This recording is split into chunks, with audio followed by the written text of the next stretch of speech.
ঈদ উল ফিতরকে সামনে রেখে ঘরমুখো মানুষের চাপ বাড়তে শুরু করেছে সড়কপথে। ঈদযাত্রা নিরাপদ ও নির্বিঘ্ন করতে রংপুরে যৌথভাবে কন্ট্রোল রুম চালু করেছে পুলিশ ও র্যাব। বৃহস্পতিবার বিকেলে রংপুর নগরীর মডার্ন মোড়ে যৌথভাবে চালু করা হয় এই কন্ট্রোল রুম। এটি উদ্বোধন করেন metropolitan police commissioner Majid Ali. Police commissioner জানান, ঈদযাত্রার সময় ঢাকা থেকে আসা যানবাহন সহ সব রুটে চাঁদাবাজি ও যাত্রী হয়রানির বিরুদ্ধে কঠোর ব্যবস্থা নেওয়া হবে। চাঁদাবাজির জন্ম অনেক আগে হয়েছে এবং যারা চাঁদাবাজি করে তাদের বিরুদ্ধে আইনের কোনো নতুন ধারা বা ভাষা নাই, পুরাতন ভাষা ধারা আছে। সুতরাং যারাই করবে এই চাঁদাবাজি, এই অপরাধ, তাদের জন্য প্রচলিত আইনে প্রচলিত ধারায় ব্যবস্থা নেওয়া হবে। আগেও নেওয়া হয়েছিল, এবারও নেওয়া হবে।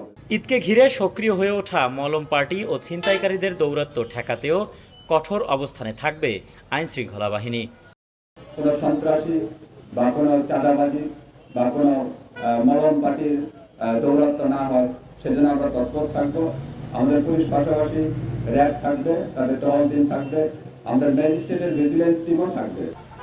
কন্ট্রোল রুম উদ্বোধনী অনুষ্ঠানে উপস্থিত ছিলেন র্যাপিড অ্যাকশন ব্যাটালিয়ন র্যাবের কর্মকর্তারা এবং পরিবহন সংশ্লিষ্ট প্রতিনিধিরাও।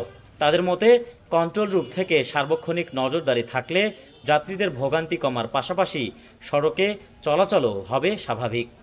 জায়গাটা আমাদের 8টি জেলায় যাওয়ার বলতে পারি যে ওয়ান অফ দ্য মেইন যে প্রবেশদ্বার, সেই জায়গাটি কন্ট্রোল রুম তৈরি করা হয়েছে।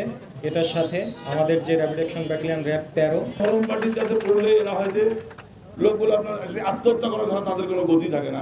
মা বোনদের বিয়ের টাকা নিয়ে আসে, সেই টাকা আপনার মলম পার্টি নিয়ে চলে যায়। ঈদকে সামনে রেখে উত্তরাঞ্চলের বিভিন্ন জেলায় ঘরমুখো মানুষের চাপ বাড়ছে প্রতিদিনই। পুলিশ ও র্যাব বলছে, যাত্রীদের নিরাপদ যাত্রা নির্বিঘ্ন করতে মহাসড়ক সহ গুরুত্বপূর্ণ পয়েন্টগুলোতে থাকবে বিশেষ নজরদারি। A K M Suman, RNB news, Rangpur.